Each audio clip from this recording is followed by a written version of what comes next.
Who also join us via the power of social media on TV3 Ghana. I am Bernice Abubeidu-Lansa. Let's take a look at our headlines.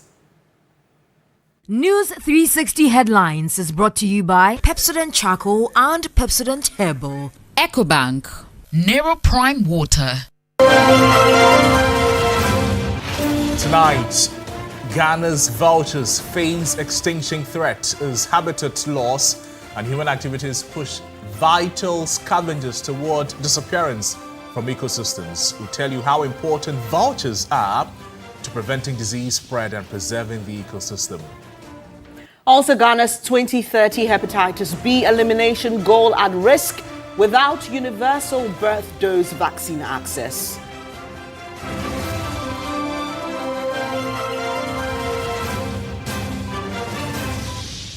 Also, we fact-check the competing claims and counterclaims by the NDC and the opposition NPP over which administration took Ghana's economy beyond the $100 billion milestone.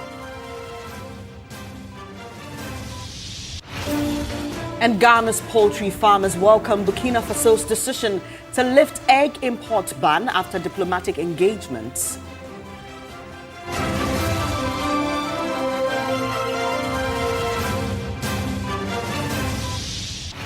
On the foreign front tonight, youth-led cockroach janta party calls off its protest hours after the resignation of India's education minister.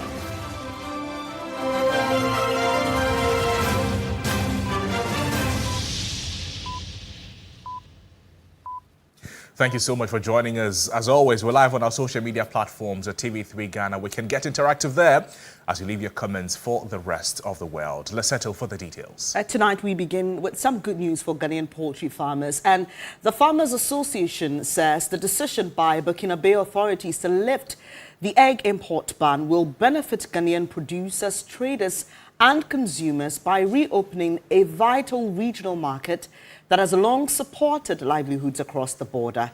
This follows an engagement with Ministers Elizabeth Ofosu-Jare, Eric Opoku, and Burkina Faso authorities. Burkina Faso blocked imports of Ghanaian eggs, particularly those from Doma, over quality concerns, but lifted the ban on July 17th. The decision restores cross-border trade and is expected to boost Ghana's poultry industry. The Vice President of the Ghana National Poultry Farmers Association, Dr. Boris Baidu, says the development will help farmers recover losses and contribute to economic growth. It was quite a hassle for us when Burkina Faso stopped, taking our eggs, and also we even want to add, chicken to it. Today, if the ban has been raised, then it is a good step that we can produce more. We need, as a country, to understand why we have to consume eggs.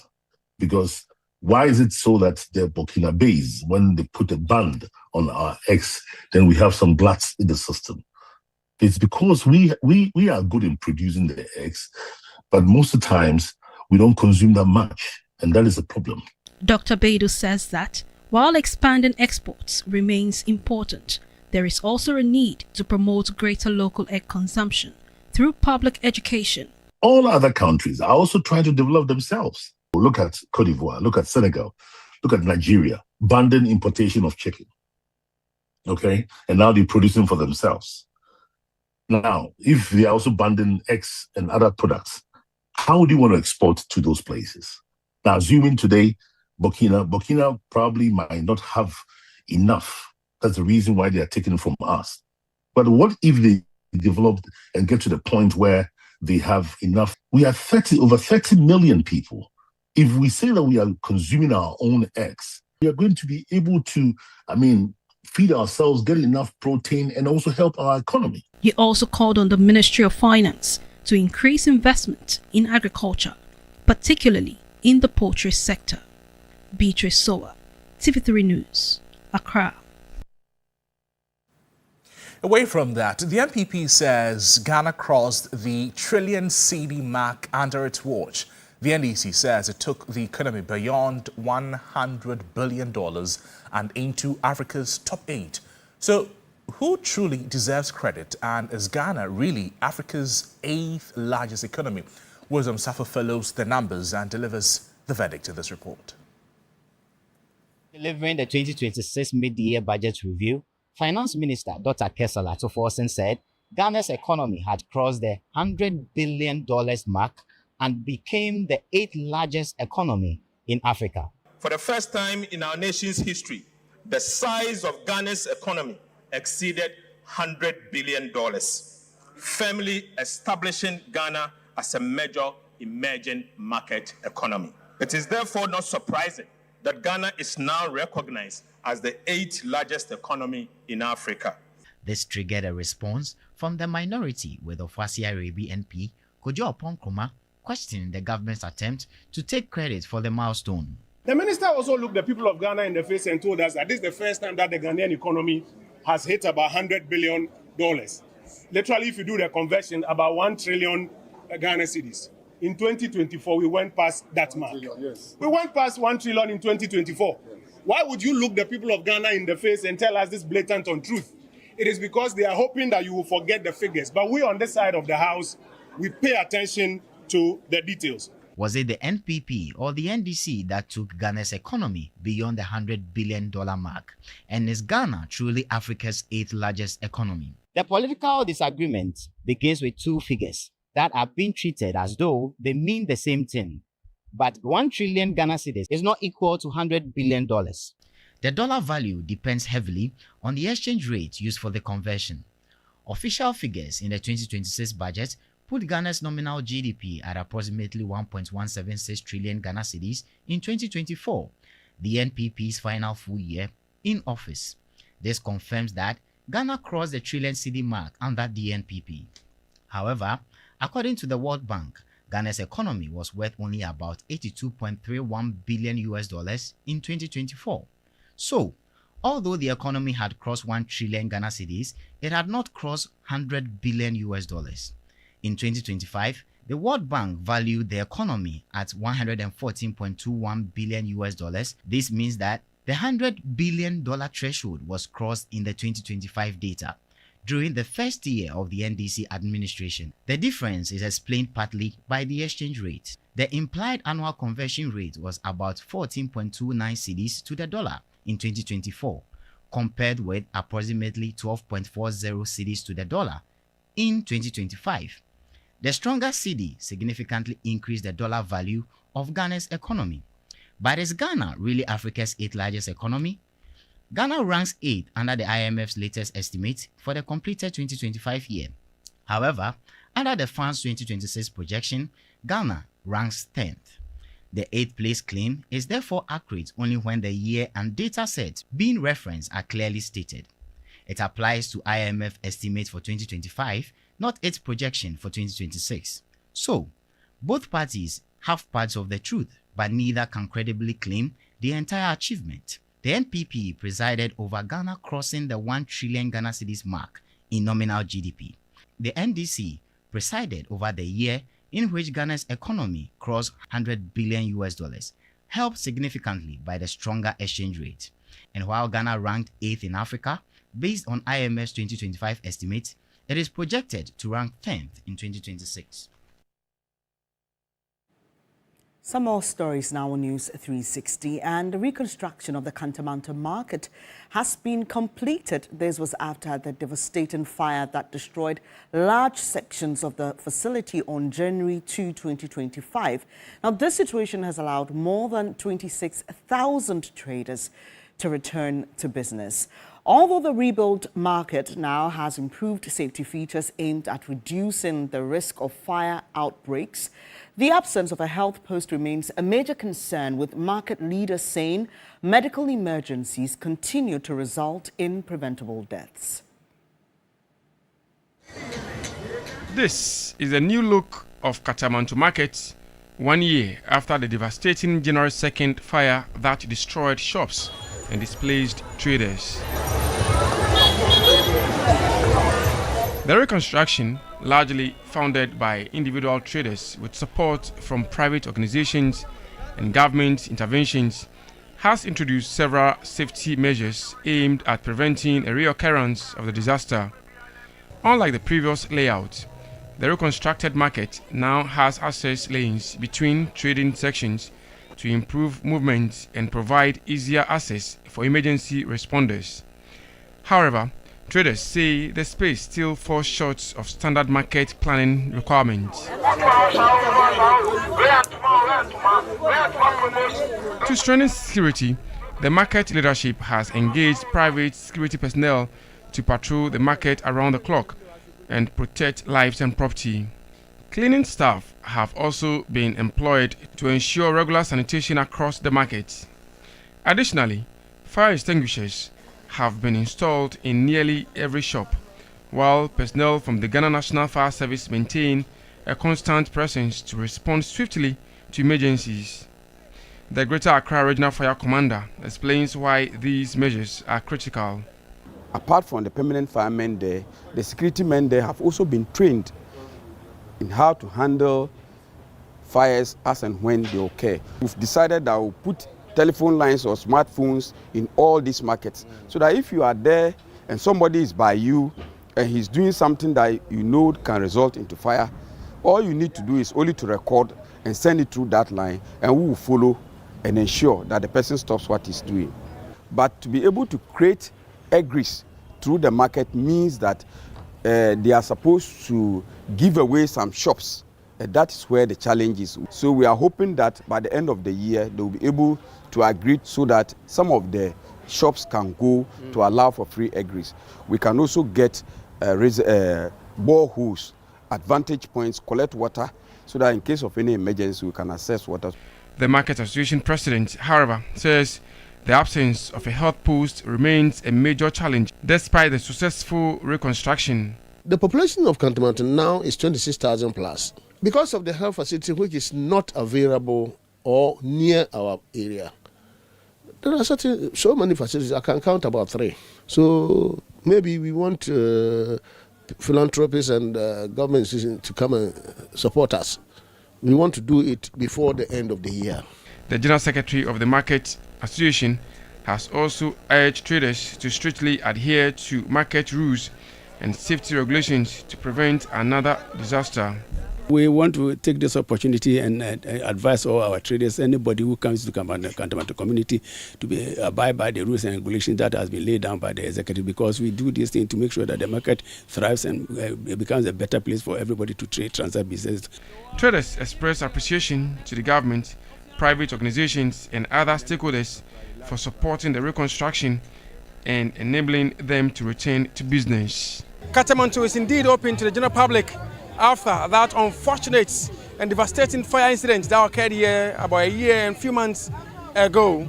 Together, they've rebuilt this market, putting in place necessary measures from advice from the Ghana Police Service, Ghana National Fire Service, and some benevolent and government assistance. They've been able to put this market back in order again. Hopefully, other market centers will learn from these developments. Joseph Armstrong, Go TV3, Kantamanto, Accra. And from traders returning to business to Ghanaians returning home, the government of Ghana has announced the next phase of evacuation of Ghanaians from South Africa, with about 1,000 of them expected to be repatriated following renewed xenophobic attacks targeting migrants. According to the Ministry of Foreign Affairs, the evacuation will be carried out in batches, with the first group scheduled to arrive in Accra on Sunday, July 26 and Monday, July 27. The ministry, in a statement released on Saturday, July 25, indicated that the exercise will begin with Ghanaians who have already registered with the Ghana High Commission in Pretoria and have voluntarily expressed their willingness to return home with government assistance. It explained that priority will be given to women, children, the elderly, persons with underlying medical conditions and students, and in line with government's humanitarian response policy. The ministry also appealed to distressed Ghanaians who are yet to register to contact the Ghana High Commission in Pretoria for assistance with travel arrangements, assuring that emergency consular services have been reactivated to support those seeking to return home safely.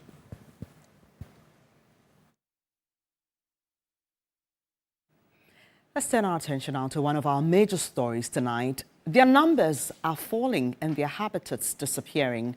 For conservationists, time may be running out for one of nature's most efficient scavengers, vultures. But what is driving their decline, and can efforts to save them succeed before they disappear from the ecosystem altogether? Samuel Yeboah Adams tells the story of Ghana's vultures, once guardians of the ecosystem, now fighting for survival. The former Aboblush Dam site, where vultures once gathered in large numbers, is noticeably quieter today. A visit to the Poultry field site revealed that although some vultures can still be seen, their numbers appear far fewer than in years past. Usman Muslim has worked as a waste collector for decades. He recalls a time when vultures were a common sight around waste site. Yeah, there is no vulture like this in the other places, but they are in. But we don't see them like the previous time. At times they used to come on the dumping side. At times to not always we used to see them. But the white bird, white ones, they are this thing over there. For Professor Francis Bobo, the decline of vultures is no longer a hearsay. Research across Ghana and West Africa point to shrinking populations. Vultures numbers are now so low that the IUCN classified them as critically endangered. Now society is getting more advanced, and we have advanced system of managing waste. With that, the vultures are scavengers, so they find it difficult to find food. That is one of the main reasons. But besides that, you see the pike crows, they are also very strong competitors, and it appears that they are outcompeting the vultures, and that is one of the main reasons the vultures are disappearing. But besides this aspect, there are people who kill the vultures. They kill them for food, some for traditional medicine. In fact, vultures, there's high demand for vultures by the traditional practitioners. They use them for all kinds of things. So people kill them. They wrap them nicely in the cement, brown papers, and then they export them. Amid the concern is Kwesi Boki, a subsea engineer by profession and wildlife enthusiast by passion. He believes the disappearance of vultures should concern everyone. So let's go and feed the vultures. The attention is on the food. People always ask, why are you keeping vultures? I think it's because of the mysticism around vultures. People think they are witches or wizards, and indeed they use them for a lot of spiritual things. I don't believe in them anyway. So when they see me with a vulture, they would always ask, what are you keeping vultures for? Away from the wild, NAB has taken on an unusual mission to care for and breed vultures with the hope of one day releasing them back into their natural habitat. Their lifestyle is very fundamental. They are all raptors and scavengers, and so they will eat meat. Okay, so and their scavenging nature even makes it easier. No matter how bad the meat is, they are still able to consume, and that is one of the importance of having vultures around. According to experts, the role of vultures become even more important during the rainy season, as flood wash waste through communities and stagnant water heightens public health risk. Vultures help nature clear away death and decay before it becomes a threat to life. Their stomach acid destroys deadly bacteria and viruses, preventing diseases from spreading to humans, wildlife and livestock as they feed on carcasses. Yet at a time when their services may be needed most, these silent custodians of the ecosystem are themselves struggling to survive. Obed Sebefia is Assistant Project Officer at the Ghana Wildlife Society. Some threats such as habitat loss is one of the greatest problems that vultures are facing, because without tall trees, they are not going to be able to find nesting places and then nest and reproduce. So cutting down of these big trees that are still left in the cities, we should kind of consider that these birds are going to be using those places as very important breeding grounds. What is now left is how to conserve the little population left behind. Vultures are seen as unclean animals. That is just generally how it is. And people don't like them. They don't see them as important. But if you look at the role they play in the environment, you see them that they are very, very, very important. And if they go extinct, it is not too good for society. Captive breeding is important. We use it when a species is getting out of the... But then you always have to exercise caution, because when you breed animals and releasing them to the wild, you should do it in such a way that the animal can survive in the wild. As for society, we cannot say that we will not manage our waste. We have to certainly manage our waste, because that is also important for us. But the most important thing is that the killings, the unwanted killings, should be stopped, and we need to educate people on that. For species that have spent generations quietly cleaning the environment and helping keep ecosystems healthy, the challenge now is to ensure they remain part of Ghana's skies for generations to come. Samuel Yeboah Adams, TV3 News, Accra. Well, from protecting the ecosystem to protecting newborn babies, for mothers living with hepatitis B, the greatest threat to their babies come in the first few hours after birth. Yet a vaccine that could prevent lifelong infection is still not routinely available in Ghana, raising concerns that the country may miss its 2030 elimination target. Sarah Penkro has more in this report. Hepatitis B affects an estimated 10 to 15% of Ghanaians, making it one of the country's most common infectious diseases. Among pregnant women, prevalence remains around 8%, although some regions record even higher rates. Despite this, nearly all pregnant women in Ghana are screened for hepatitis B during antenatal care. The challenge begins after the diagnosis. For pediatric gastroenterologist Dr. Taiba Afar, every month of delay represents another group of babies at risk. Unlike many infections passed from mother to child during pregnancy, hepatitis B is rarely transmitted before birth. About 90% of infants infected during delivery develop chronic hepatitis B, often without showing any symptoms for decades. The birth dose vaccines in Ghana, patients would have to buy it for themselves. Some of the mothers are only able to buy the vaccine, which is cheaper than the immunoglobulin. And then also poorly informed mothers. Some don't even know their status. Some don't even know the risk of hepatitis B, because she herself, even though she has been diagnosed, she's completely fine. She's carried the pregnancy all throughout. And then also, people may not follow up the schedule as it is required. According to Dr. Taiba Afar, these infections are almost entirely preventable. The mothers who are infected, who are not infected, should be screened. And even traditional birth attendants should be taught and provided with kits to be able to screen for patients or for pregnant women who are infected. And then they'll pass them on to the hospitals that will take care of it.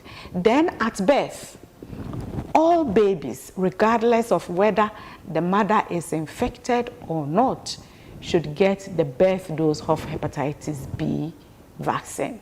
And then also for those who are infected, there should be provision of the immunoglobulin.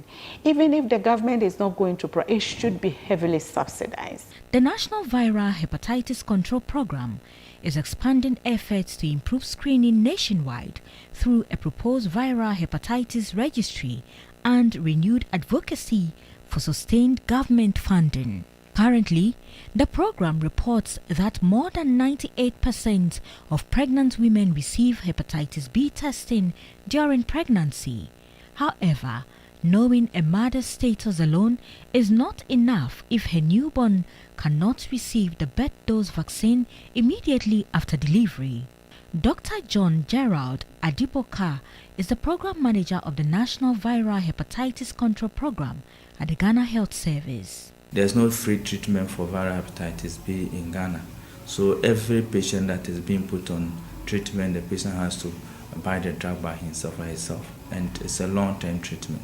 So it's a very big issue. If all these things are put in, there's funding for screening, there's funding for testing in terms of viral load, there's also funding for the medications, just like the HIV medications. It means that we'll be able to meet our targets. For children under 5, the prevalence of chronic viral hepatitis B infection is less than 1%. And with the introduction of the baby dose coming, we think that the prevalence will reduce. The program manager of the expanded program on immunization, Dr. Selom Kotiati, acknowledged that Ghana is currently not on track to eliminate mother-to-child transmission of hepatitis B because the birth dose vaccine has not yet been incorporated into the routine immunization program. According to her, Ghana expects to roll out the hepatitis B birth dose vaccine in the 4th quarter of 2026 or at the latest in the 1st quarter of 2027. We've been going through some processes, back and forth approvals and a need for data and things like that. Thankfully, we've completed that. All our approvals in country have been sought and have been obtained. And we are currently just waiting for confirmation from our partners abroad on how many doses we are going to start with in country this year, and then plans around that. So I would assure us that latest by the 4th quarter, at worst 1st quarter of 2027, we should introduce hepatitis B birth dose into the immunization program of Ghana. The initial plan was to do it for the whole year. And for Ghana 2026, we're targeting our 1.3 million children. But because we've already gone into July, we are in July now, which means the number of the birth cohorts that we have is less than that. So depending on the number of children that will be approved for this year, that will give us an idea of when to start. For now, experts say Ghana has made important progress by ensuring that almost every pregnant woman is tested. But until every baby born to an infected mother receives the birth dose vaccine as part of routine care, thousands of newborns will continue to face a preventable lifelong infection. Sarah Apenkro, TV3 News, Accra. Now to matters of security, Interior Minister Muntaka Mohammed Mubarak and Health Minister Kantamanto Kando, who is also the MP for Dwabuso, have visited the Ayerano community following the police shooting incident that claimed 3 lives. The Western North Regional Police Command has interdicted 8 officers in connection with the shooting.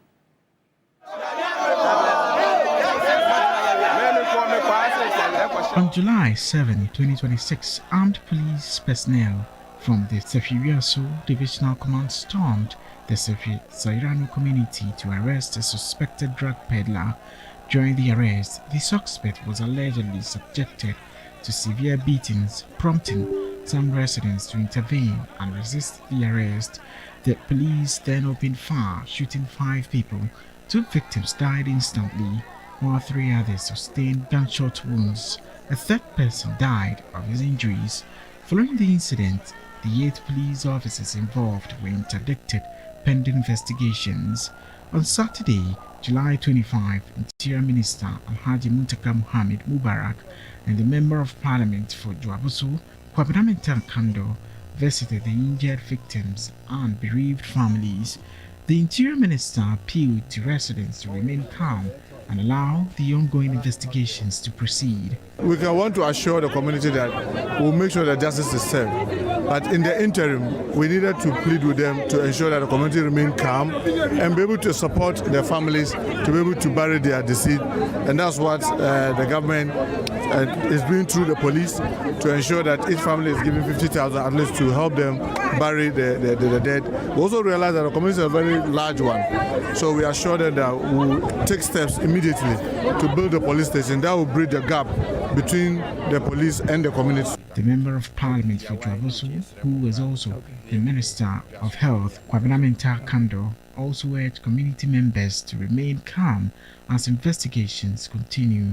As a member of parliament, though I'm a minister and a part of this government, I'm the representative of the people, so it is also my duty to follow up to ensure that my people get fair judgment, fair treatment. Above all, justice must prevail, as the minister has rightly indicated. And I am very proud of my people for not taking the laws into their own hands and being law-abiding citizens. Police are yet to make public findings on their investigations into the shooting incident. This is News 360. Let's take a look at how the weather condition will be for the next 12 to 24 hours. Weather News segment is brought to you by Syntex Tank.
Thank you for staying here on News 360.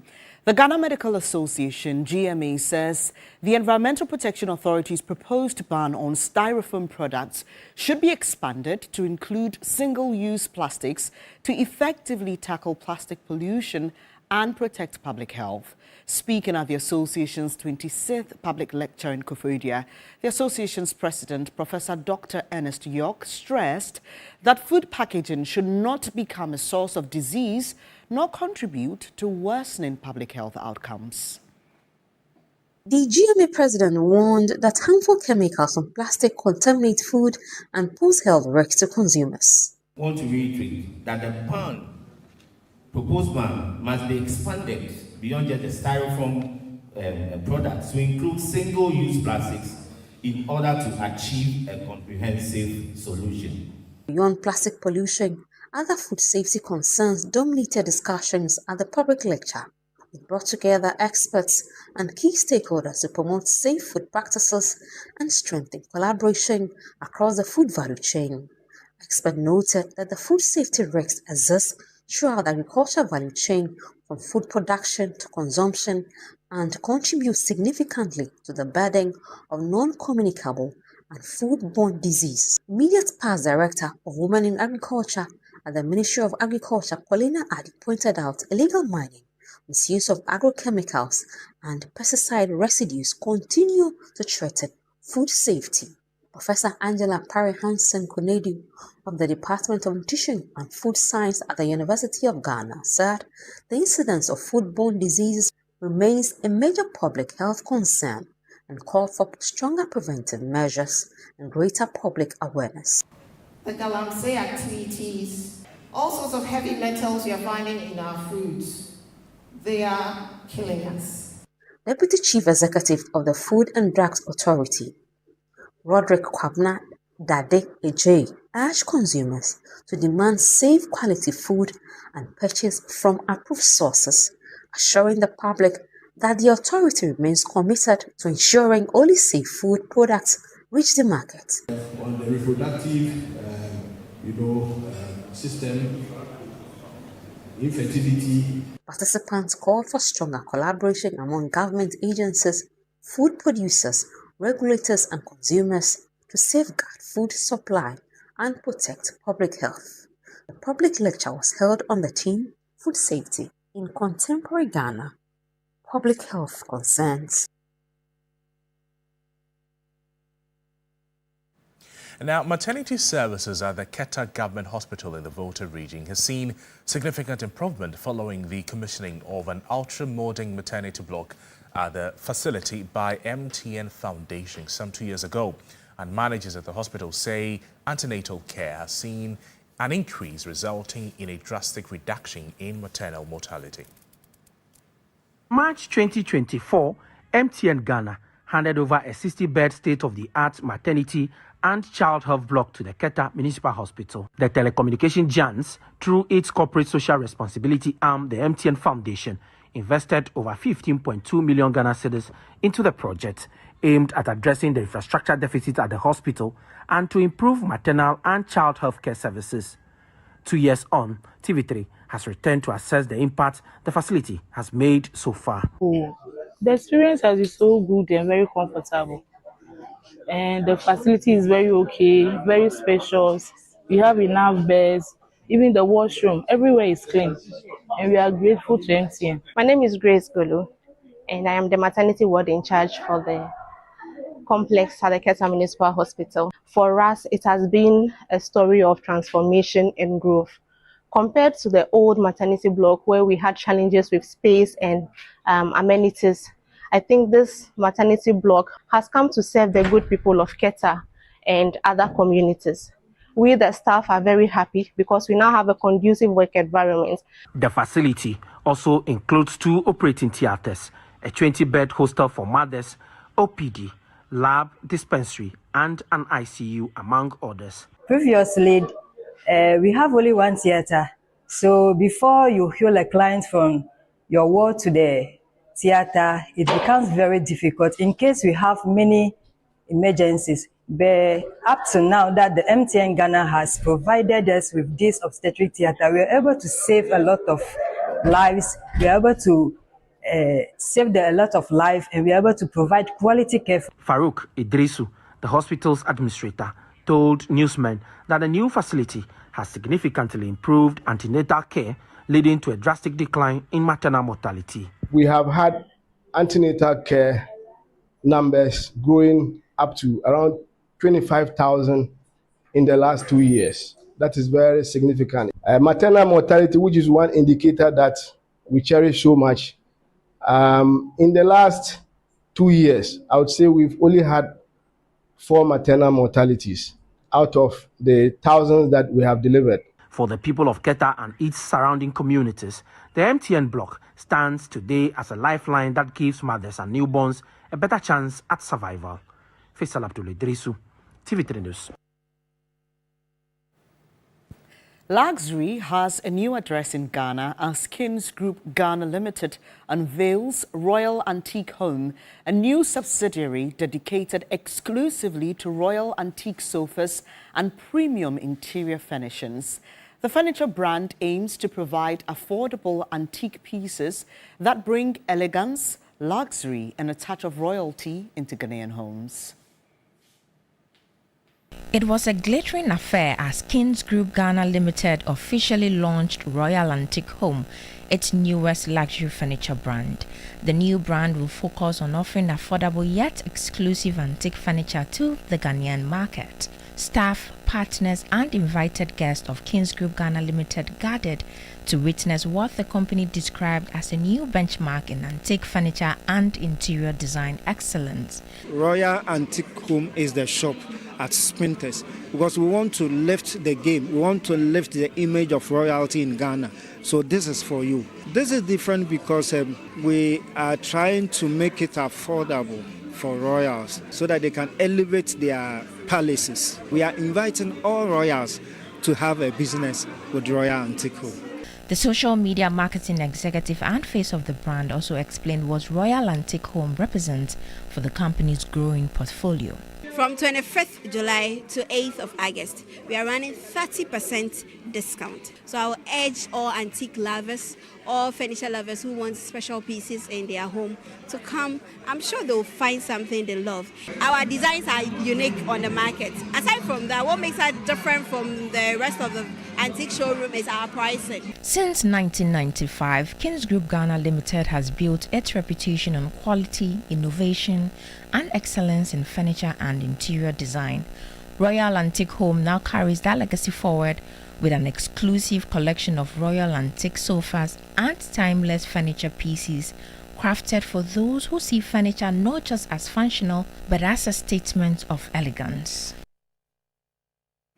And now the Minister for Education, Ayerano Idrisu, has commissioned the University of Mines and Technology campus at Kenya No. 2 in the Ahafo region. At the ceremony, the minister announced that the government will commit 50 million cedis through the GAT Fund in 2027 to support the operationalization of the campus. Addressing the gathering, Education Minister Ayerano Idrisu assured the traditional authorities that the community would benefit from the ongoing procurement of buses by the GAT Fund. On the occasion of the commissioning of the University of Mines and Technology UMAD campus, Kenya No. 2. I am happy to note that into the 2027 formula of the GET Fund, government will make an allocation of 50 million Ghana cedis to support the operationalization of this campus with an administration block and a dormitory to ensure smooth takeoff of this university. The minister also reiterated government's commitment to establishing a fully fledged public university in the Ahafo region before the end of President John Dramani Mahame's tenure. Let me also give you assurance that before President John Dramani Mahama will leave office as president, Ahafo will get a full-fledged university under the NDC government. I now have the singular honor and privilege to declare the UMAT campus at Kenya No. 2 declared formally open. NADEF board chairman Yao Ofosikusi said the foundation's 14 million Ghana cedis investment in UMAT's Kenyasi campus underscores its commitment to education and sustainable development in the Hafo region. The edifice is 4-story, 8-unit lecture block. This was built at a cost of about 6.7 million Ghana cedis. It has 8 lecture halls, ICT lab, a library, 5 offices, server room, elevator or lift, and 10 washrooms.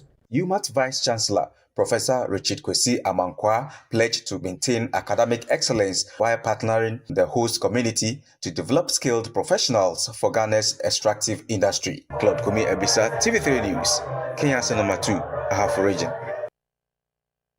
Still on education, authorities at Leklebi SHS in the Afajato South District of the Vulture region say they are dealing with an accommodation crisis after a fire incident on Tuesday destroyed 3 rooms in the boys' dormitory.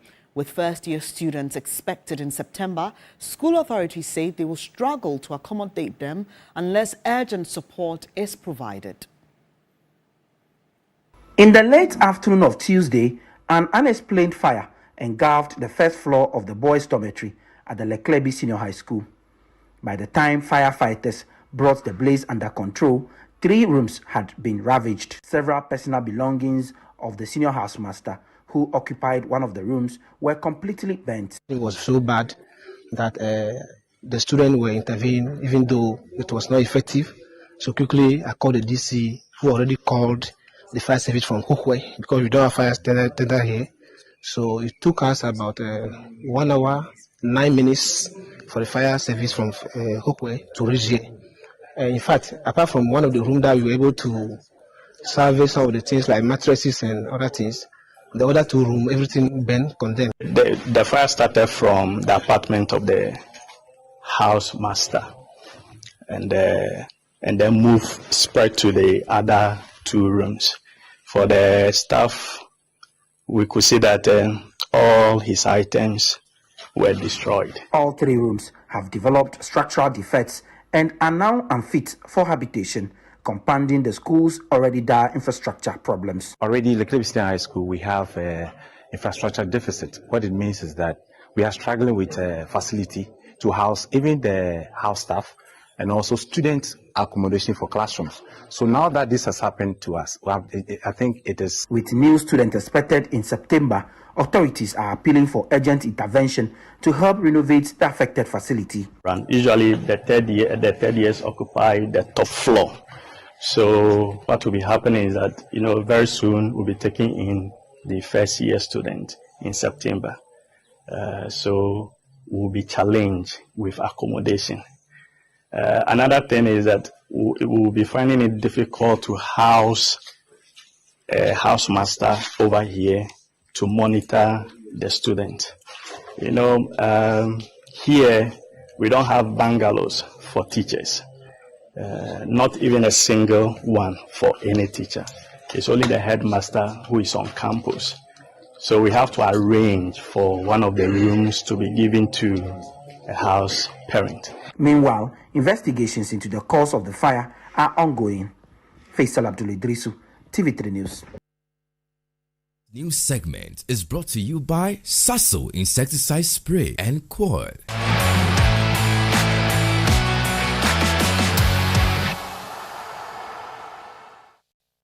This is sports this evening, and with just 24 hours to the start of the 2026 Women's Africa Cup of Nations, Ghana's team for the Continental Showpiece, which will take place in Morocco, has been named.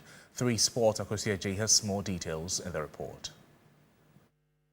On 29th July 2026 in Casablanca, the Black Queens of Ghana will begin their 2026 WAFCON journey, a tournament that could see them win $2 million for gain a spot in the World Cup that will be staged in Brazil in 2027. But before that, Coach Kim Lasbioke has named 25 players he deems fit to represent the country in Morocco, including 8 debutants who are Benedict Simon, Abena Anoma Opoku, Alexander Emefate, Ajekpena Zakaria, Linda Owuswansa, Uzeima Osman, Abigail Kofi Kim, and Sharon Esenam Samson. Kim Lasbiokebre will hope that these 25 players will be the reason why in Group D, the Black Queens are able to move out of the group where they find themselves with Cape Verde, Mali, and Cameroon to make sure that they are able to book a semi-final berth that also gives them an automatic qualification to the 2027 Women's World Cup. Remember, the last time in 2024, the Black Queens finished as bronze medalists at the tournament. And now Accra Hearts of Oak have officially appointed Nabosa Kapo as the club's new head coach on a 2-year deal.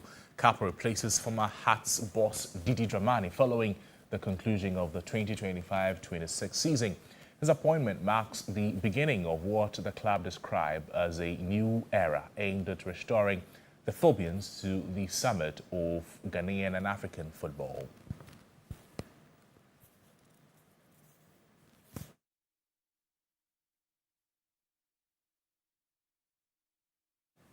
Ghana's wait for a medal at the 2026 Commonwealth Games continues after several early medal hopefuls fell short of reaching the podium. Now, despite the disappointing start, confidence remained high within the team, with Ghana Olympic Committee President Richard Akwakavi insisting the country's best opportunities are still to come.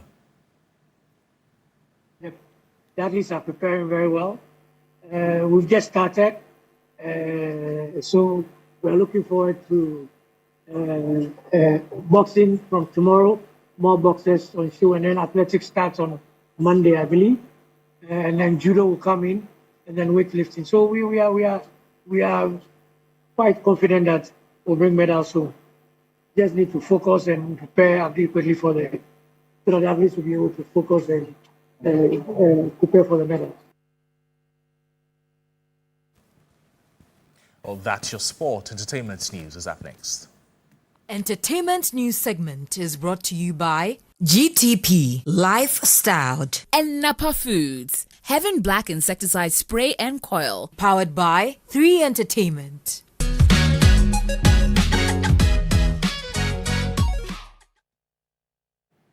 In entertainment news tonight, Ghanaian reggae and dancehall artist Raskuku says artificial intelligence may be transforming industries, but it cannot replace genuine creativity in songwriting.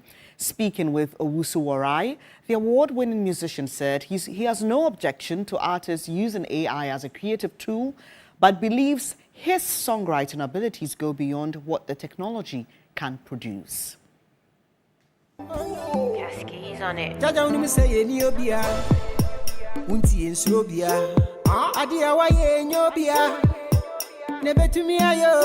Some of my great songs were there before AI, and then checking myself and checking AI, I've realized that I am a better songwriter than AI.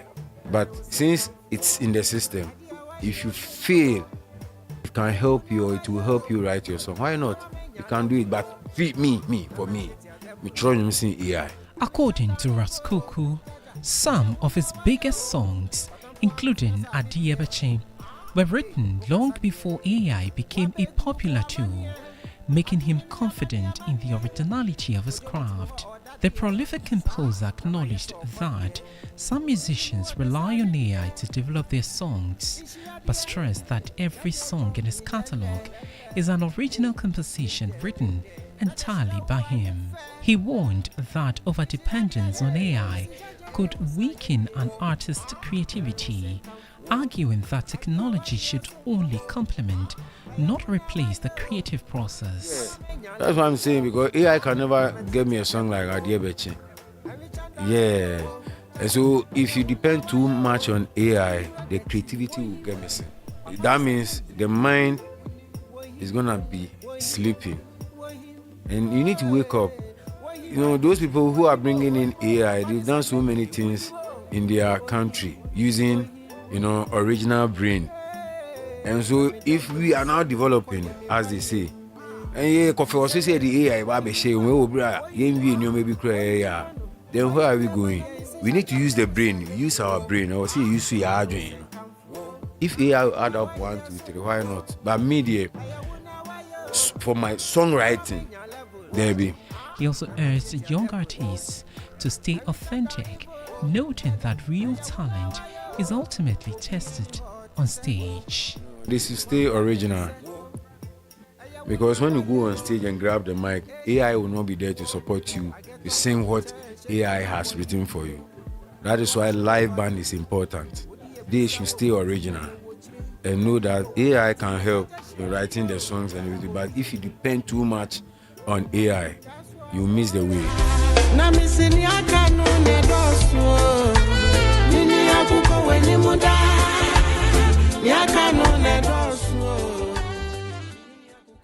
Well, the AI debate will never end, will it? That'll be all for entertainment news. Up shortly is international news. In international news tonight, the youth-led Cockroach Janta Party, CJP, has called off its protest hours after the resignation of India's education minister.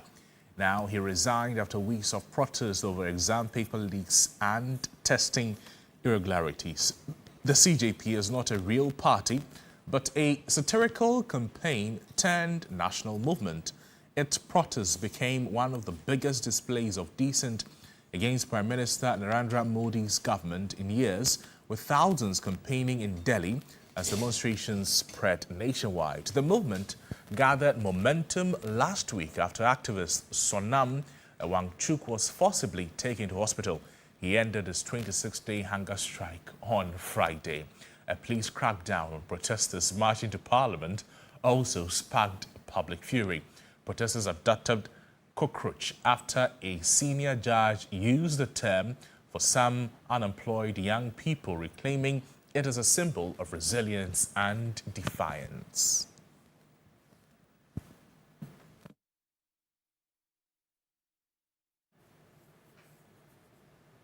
That'll be all for this edition of News 360. Thank you so much for your company. I am Bernice Abubedulansa. I'm Noble Crosby, and there's more news on our website, 3news.com. Thank you so much for watching. Have a great evening.